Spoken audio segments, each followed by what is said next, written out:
Narito na tayo para sa ating English lesson number 25, kung saan i-review natin yung mga napag-aralan na nating mga nouns or types of noun.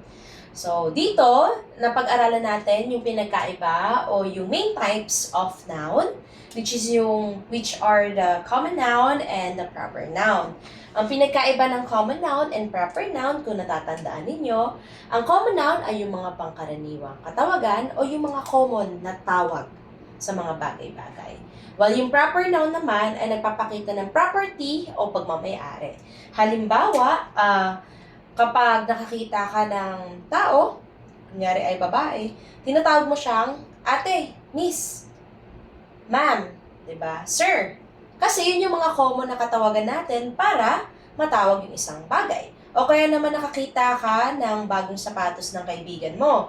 Siyempre, ang sasabihin mo sa kanya, uy, ang ganda ng sapatos mo.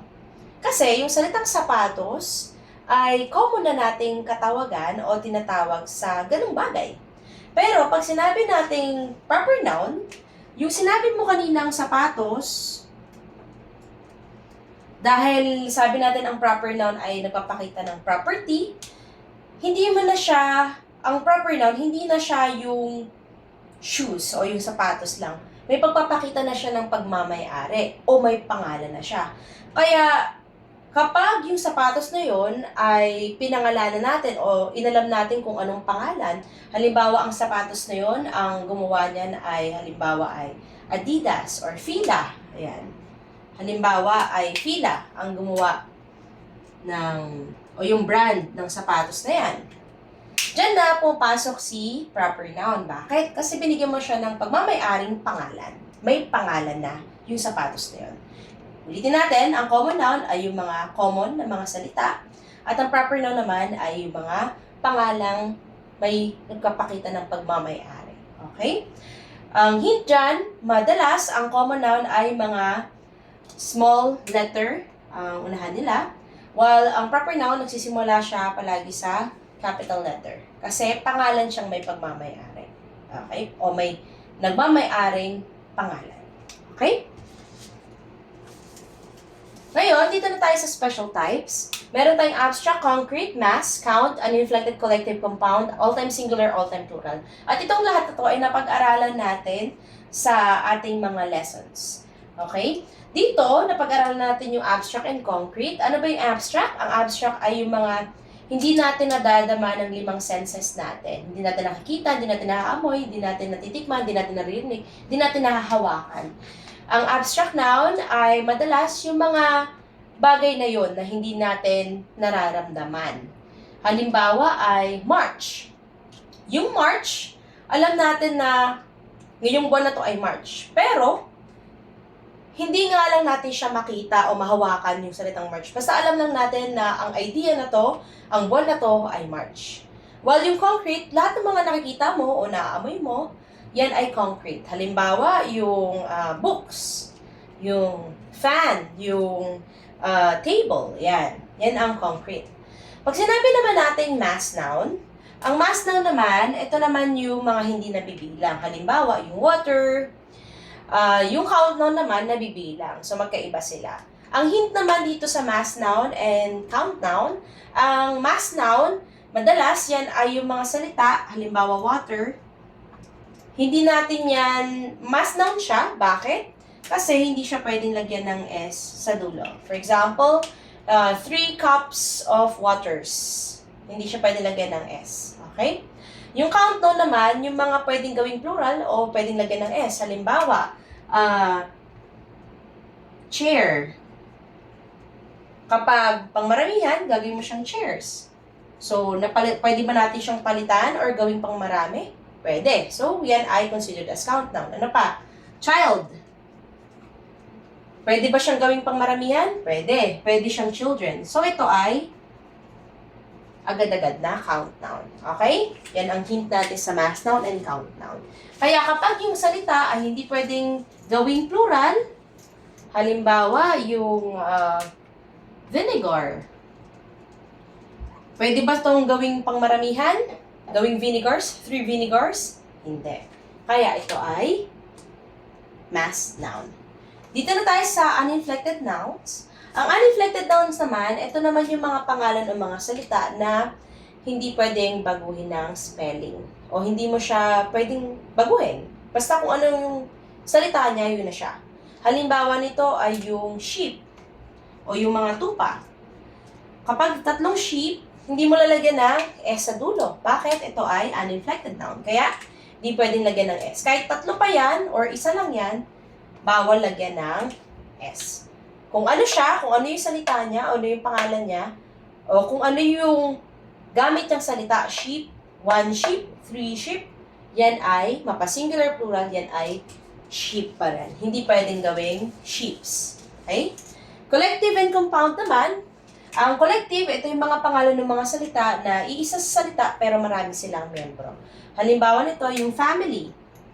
Pag sinabi natin family or pamilya, meron akong isang pamilyang masaya. Pamilya. Family. Ginawa ko pamilya. Family. Pag sinabi natin family, isa lang siya sa katawagan. Pero alam natin, pag sinabi natin family, ito ay composed ng nanay, tatay, at yung anak. O mga anak. Kaya, iisa siya sa katawagan, pero alam natin na kahit isa siya, marami ang membro. Ano pa? Group, team, ayan. Team A. Pag sinabi natin team A, isa lang siya sa katawagan, pero alam natin na may mga miyembro siya. Okay? Compound naman, pag sinabi natin compound, combination. Kino-combine natin yung mga salita. Halimbawa na lang dyan, yung grand plus mother. Kung papansin nyo, yung grand, yung mother, nanay, lumang nanay, hindi siya ganon. Kundi, nagiging lola. Pag pinagsama natin yung grandmother. Okay? So, ibig sabihin, dalawang salita yan, pero pag pinagsama mo, nagbabago yung kahulugan niya. Nagiging grandmother, nagiging lola. Okay? All-time singular, ito yung mga pangalan ng mga salita na tatapos sa S, pero pang singular lang siya. Halimbawa nito, yung mga sakit. Yung sakit na nagtatapos sa S, molasses, measles, ano pa, yung mga subjects sa schools, physics, yan. Mapapansin nyo, hindi siya ay nagtatapos sa S, pero hindi siya plural. Kaya kapag ginamit natin sa pangusap, physics is at hindi are. Okay? Kasi, all-time singular, nagtatapos man siya sa S, physics, pero dahil siya ay all-time singular, ang gagamitin natin ay pang singular din na is. So, sa mga hindi nakaka-relate, pwede nyong balikan yung mga napag-aralan natin. So, dito kasi nagre-review na tayo ng mga napag-aralan. Next, all-time plural. Ito naman yung mga nagtatapos sa S, pero plural naman siya. So, kung dito, nagtatapos sa S din siya, ito rin nagtatapos sa S, pero plural naman. Halimbawa, yung scissors. Isa lang siya. Isa lang yung scissors na binigay sa'yo. Pero hindi ibig sabihin nun, is ang gagamitin mo. No. Dahil nagtatapos siya sa S, pangmalagian siyang plural, all-time plural siya. Pag sinabi natin all-time plural, gagamitan din natin ng pang-plural na R. Ma'am, paano kapag isa lang naman yung gunting na binigay sa akin? Isa lang siya, pero siya ay dalawa. Ang dalawang bakal siya, kumbaga, isa lang siya, isa lang nagagawa niya, paggupit siya, pero dalawa sila nag-work. Kaya, siya ay considered as all-time plural. Okay? Kaya, isa man yung binigay na gunting sa'yo, pero ang function niya is dalawa, siya ay all-time plural, kaya, scissors are ang gagamitin natin. Are, pang plural din. Okay? So, huwag niyo kakalimutan itong mga napag-aralan natin sapagkat ito ay napakahalaga. Why? Dahil, itong mga to, hindi ito pang pahirap sa English. Kundi kapag ito kasi ay natutunan natin, sobrang easy na lang sa inyo na malaman kung paano gagawa ng mga pangungusap. Kasi si noun ang madalas na pinag-uusapan sa pangungusap. Ganito yan eh. Gagawa ka ng pangungusap o ng sentence. Pero hindi mo naman alam kung saan ka magsisimula. Hindi mo naman kasi hindi mo nga alam kung sino yung pinag-uusapan sa pangungusap. Kaya, para malaman mo kung sino yung pinag-uusapan sa pangungusap o para malaman mo kung ano yung unang-unang step sa paggawa ng pangungusap, kailangan mo matutunan si noun. Kaya itong mga ginagawa natin, hindi ito pang pahirap sa noun. Ito ay para lang maintindihan mo ng mas maigi at mas ma-familiarize natin kung ano yung mga nouns. Okay? Kaya hindi nyo ito kailangang memorize. Ang kailangan nyo nandito ay maging familiar kayo na pag sinabi nating, halimbawa, bag. Pag sinabi nating bag, ano siya? Concrete. Ayan. Pag sinabi natin na, pag sinabi naman natin na, January. Ano to? Abstract. Pag sinabi naman natin na mathematics. Ito ay all-time singular. Kaya kapag all-time singular, hindi natin gagamitan ng are, kundi is. The mathematics is fun. Diba? Kung mapapansin nyo, alam niyo na kagad na, ano yung next niya? Is ba or are? Has ba or have? Diba? Nalalaman nyo kasi nga, familiar kayo kung anong noun siya. Kung itong noun ba to ay singular ba to? Kung ang noun ba na to ay plural ba to? Nalalaman nyo kasi nga alam nyo na yung iba't ibang types. Nagtatapos man yan sa S, the, halimbawa, the eyeglasses. Nagtatapos siya sa S. Ano siya? All-time singular ba?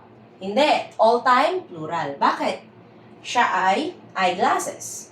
Napag-aralan natin na ang eyeglasses o yung mga sinusuot sa mata, mga tools na kakasalubong, yan ay all-time plural, kaya ang gagamitin natin ay are. So, familiar ka na ngayon. Alam mo na kung ano yung tinutukoy.